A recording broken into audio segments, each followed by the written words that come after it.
What is up, dudes? Starting this one a little bit differently out here in the shop today. Did get a delivery from Amazon. Did get these cool stainless steel brushes, and they will be very helpful in fabricating this half of my security door, right? When you have French doors, you have the problem of securing French doors, so I finally gone ahead and ponied up the ability to go ahead and put double security doors on my house. Now, I did not like the way that these security doors came out of the factory, so I have been 100% shoring them up. I felt like the welding was terrible. I felt like the actual structural elements to them, not great, but it was a visible deterrent and it's a good basic framework to start, right? I have a welder. I have all the necessary skills and tools to go ahead and beef these things into oblivion, so I decided to go ahead and take that step. Won't bore you guys too terribly much with the details, but it's a lot of spot welding, a lot of making, you know, additional improvements where the factory fell short, and just really trying to give myself that added buffer at time, right? No security door is infallible, but it might give you that ability to have the time to have additional options brought to the table. It's a deterrent, but not necessarily a defensive measure, right? You want the deterrent to buy you the time so that you can get to the defensive measure.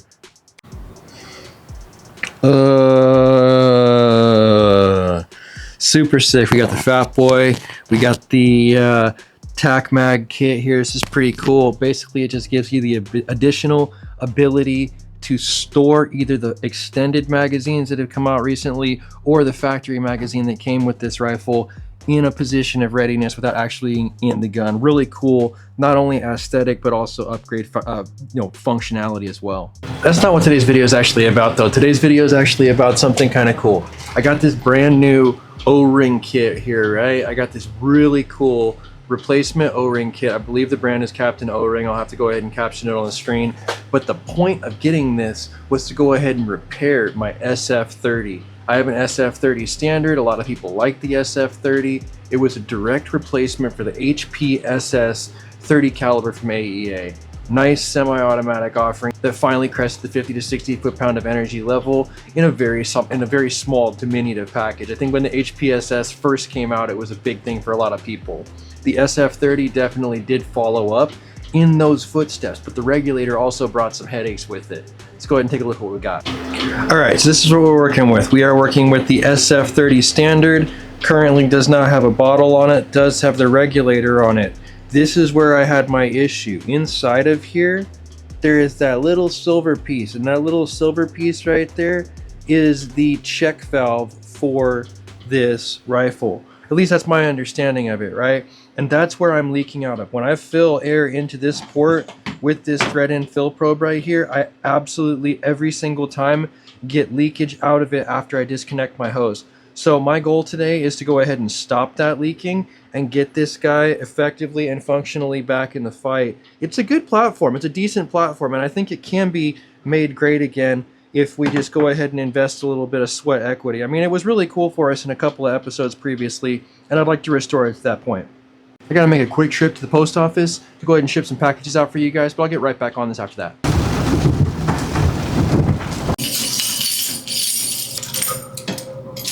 Nothing.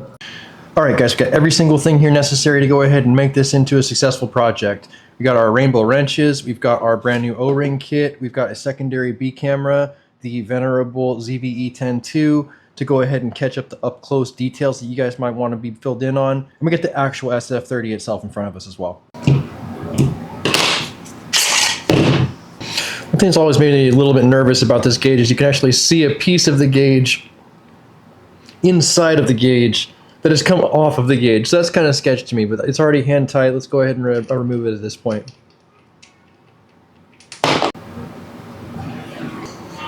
Okay.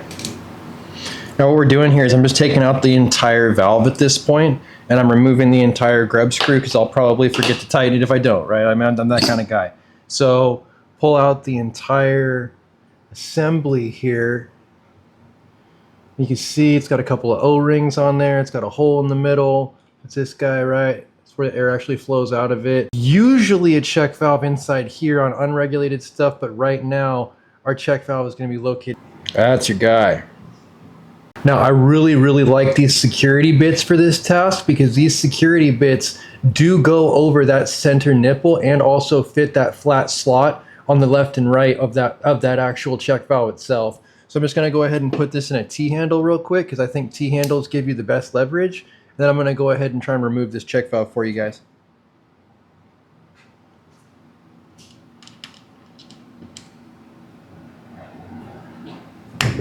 Popped right off of there, dude. So these are the 3 items that just came out of here. 2 of them are together, and hopefully you guys can see that there on the camera. It's going to be a tiny little spring on this bolt piece. It's a smooth, well, it's not really a bolt. It's kind of a pin that goes inside of there. That pin is the central piece that's sticking up out of this guy when we go to undo it. Sick. Here's a better look at that little piece with the O-ring, smooth piece with the spring that goes through this center flathead cap right here. Let's see if we get a better light on that. There we go. That's what you're looking at. Backside. Little seat for this guy. Now in my mind, all I gotta do is replace this O-ring, right? Before I go yanking this thing off of here, let me make sure I actually have a replacement O-ring here. I don't think this is the right size. Yeah, I don't think this is going to be the right size. I'll have to actually pull this off of here and see what I'm looking at. This is valuable information, I think. No matter what, this is valuable information, right? Because there's going to be people out there that are going to run into the same exact problem and want to know how to figure out and fix this problem. I'm going to go ahead and just go for the gusto here. I mean, despite being like counterintuitive. Oh, that's the problem. You see how easy that broke? This little thing is so crusty and hard, it shattered into a gazillion pieces. That's never going to hold pressure, dog. Wow. Look at the breakage on this guy. Crazy hardened up. That is the problem for sure, no doubt. When you see it do that, that will never hold pressure, not the pressures that you're working at with this rifle. 4,500 psi. Yeah, right. Go through this little box here. Maybe I have a super itty bitty O-ring somewhere.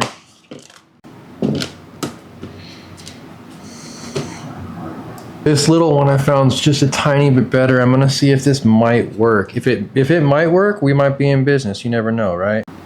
Put this little spring guy back together. Good to go. Now pop it in there and see what happens. It did thread in there, and that leaves us at a kind of disadvantage, right? Because of the fact that I don't know what size that O-ring was, if it works, to be able to give you guys the solution, but I know it was smaller than 005. All right, now at this moment, I should be able to go ahead and put that grub screw I told you guys I would for sure forget about back in its home.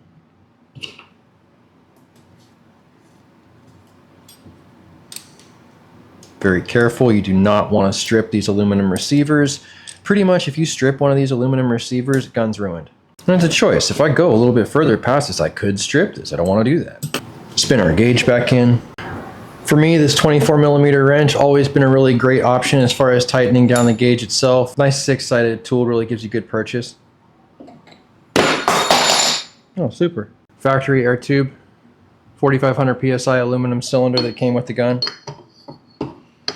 And give it a couple of reverse threads real quick just to get it seated, and then give her the old rammer jammer, right?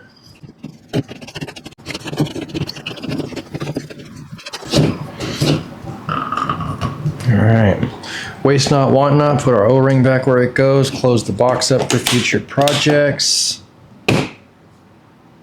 Good to go. This literally should, at this point, at this moment right now, be ready to take air. Let's go ahead and take it into the shop and fill it up.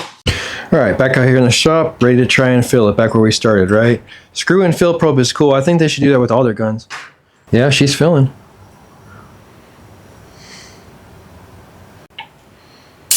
It'll tell us what we need to know.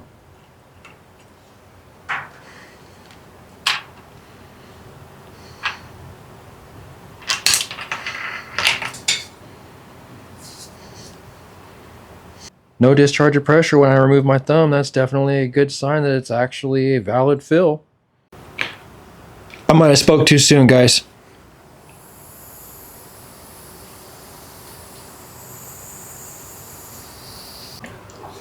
Kind of sounds like it's coming from this gauge, so I'm just going to go ahead and tighten that up and see what happens. Of course, I can't do it this way, can I? Oh, it will.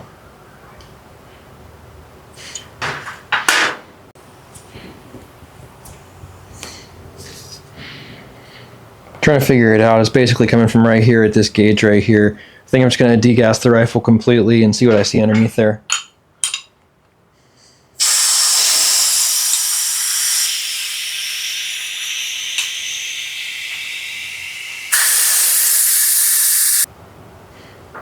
Little trick I found sometimes is you can put a rubber O-ring up against this plastic seal, and it does actually go ahead and kind of quiet up a little bit of a leak like that. So I'm going to toss an O-ring in there and see what happens.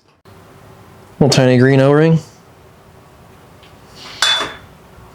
We're not over torquing it. We're just really getting to that optimal level where hopefully that O-ring has been seated well. I wonder if it's this seal right here between the regulator and the tank. Degas it again. Now something that I'm actually seeing on the back of here, there's a little hole back here. I don't know if that's part of the air system or not, but maybe if I swap a different gauge on it, it wouldn't leak. I don't know. What if I just switch them? If it starts hissing back here by the receiver now, we definitely know that this could be a suspect gauge as opposed to a suspect air system.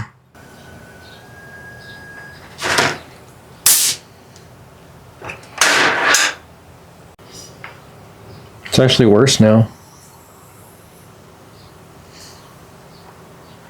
So weird. Wonder what's going on with it. I think I'm going to go ahead and investigate this tank seal right here and see the condition of that O-ring as well. That O-ring does look kind of horrible. It might allow air to escape past it, and what I might be feeling might not be from this gauge, but might be from that seal there. I'm going to change it. Alright dudes, so I went ahead and swapped this O-ring out, and as you can see it's completely square-edged and deformed on one side and has almost no lip that would protrude out into the area where it's supposed to seal to. So I did go ahead and completely replace that seal. I think it just points that maybe these get exposed to heat on the transit over to the domestic United States when they're being sold here. I don't know what the case is, but it's two very hard, very brittle air gun seals in the same gun.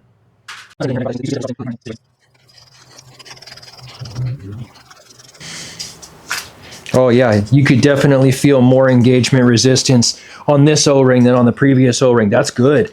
That's way different of a feel. You know what? I'm popping this O-ring out of here because this gauge is likely not my issue.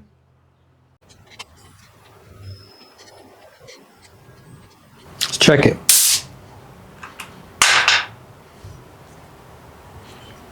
Yo, that was it. That was it, dudes.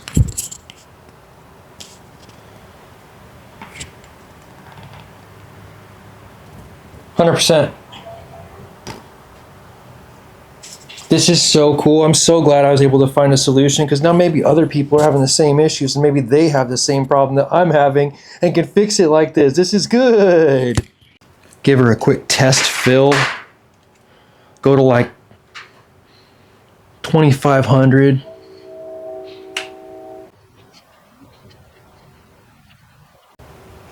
It's about good.